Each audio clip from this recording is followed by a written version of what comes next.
Hello everyone, welcome back to a new video. Today I want to use the Oriental holographic tray mold from MoldsandShapes. It's the L size and I want to create a bowl. I just love doing bowls. And I thought I'd try again the Webeffect like I did in one of my previous videos.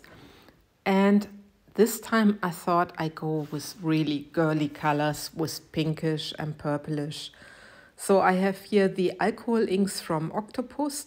The first one was the berry juice. The second one is the purple. And I'm stirring them into my resin. The resin I'm using here is the ultra cast resin. It's from Elegem, which I personally buy at Etta Art. And you see I'm stirring my resin very well. So my colors are very well mixed. They are beautiful colors, I think.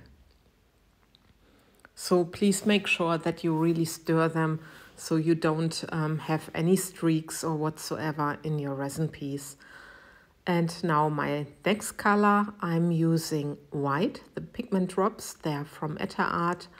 And I think I went with 20 or 22 drops. It was very opaque what I did. So you see I'm dropping. And I'm using some of the Amarena. This is a pigment paste from Elegem.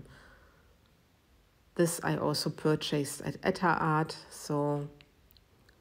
But it comes from Elegem, Resin Tint Max. And look at this color. It's a beautiful darker pink color and I think it looks very girly. Pink is normally not really my color, even though I use it sometimes for my resin art, but I'm more into the natural colors, but I guess people know this from me anyway. So now I'm also adding a little bit of the Interference Rose. It's pearlescent mica from Etta Art. So I have maybe a little bit of sheen and the striation might turn out a little bit more puffy, but I'm not sure yet. I always think when you add some mica powder, it really helps, but it's, of course, everyone thinks different. Everyone has different tastes, like if you like it when it's a little bit puffy or not. So this is up to everyone else, but this is what I personally very much like. So and here's my mold, and I'm using here my pink mix, and I'm pouring around the edge.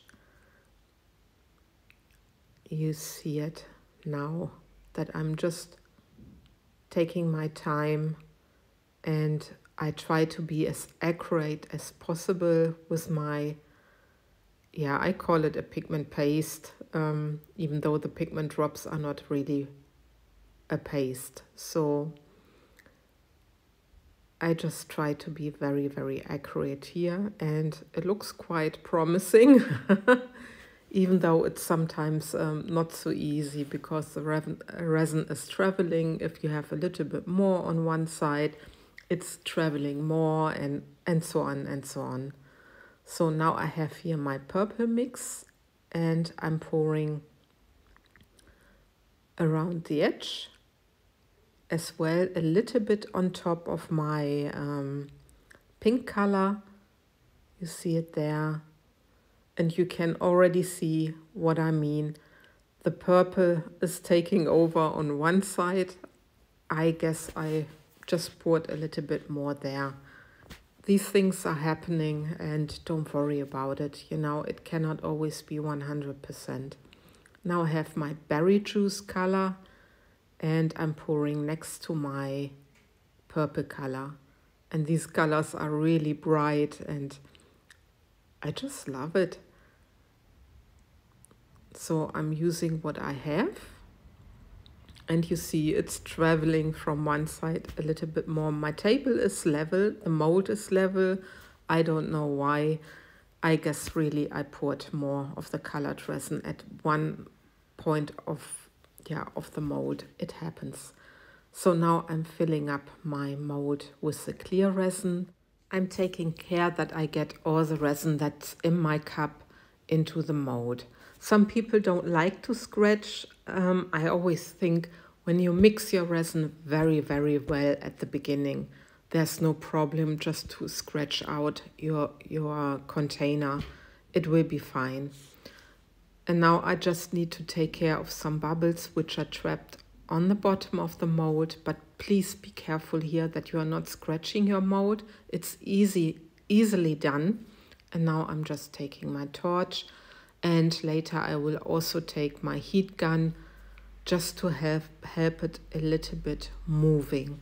But I'm always very careful with the heat gun that I'm not blowing too much, because I'm always afraid that I blow away my pattern. So I'm very carefully with this.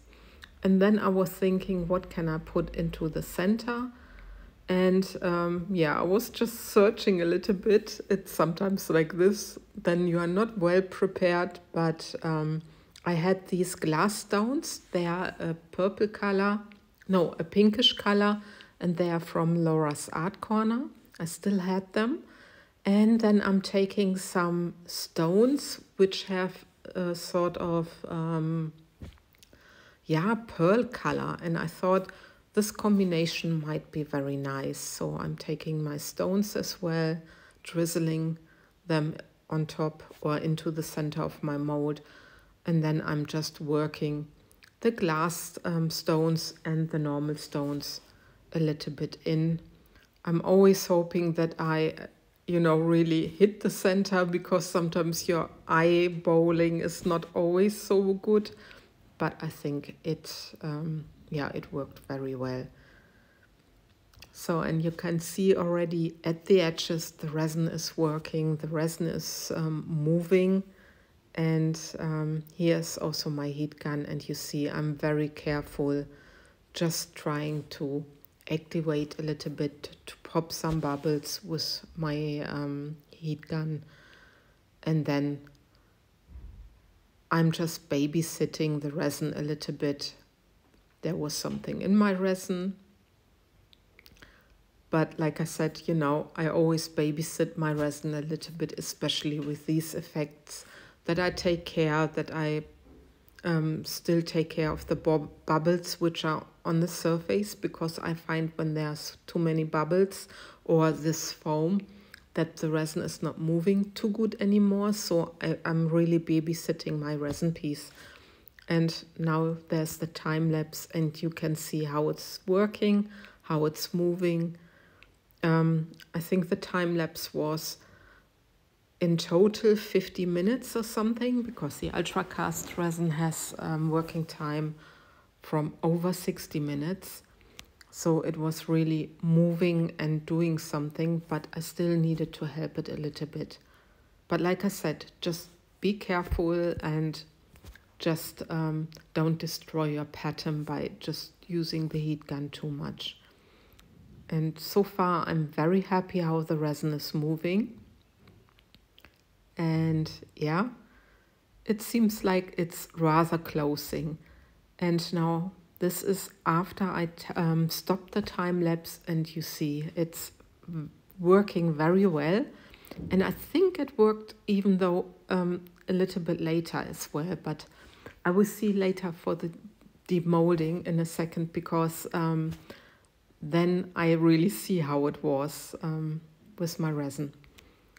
And now there's time for demolding. And you see in the center, it moved a little bit further. So this is good, and I'm very happy about it. I'm also happy about the colors. It's very girly. And now let's have a look. Look at this holographic effect. It's really, because I had the light on in my room, and you see really the holographic effect. And look at the web effect. And I'm very happy with the center. And now there's happening something, because my resin was already quite further. I could still bend it, and it was no problem to get it into the bowl. But at one of the tips of the Oriental mold, the tip broke off. And yeah, there's a little eensy bit missing on one tip of those designs. And I don't know, I never had this before, but it is as it is. I still love this bowl. It's still very beautiful, but this happens. Yeah, I was a little bit annoyed, but you can see it down there. You see it where it's a little bit broken off. But anyway, with this, I love and leave you, and I thank you for watching, and take care, guys. Bye bye.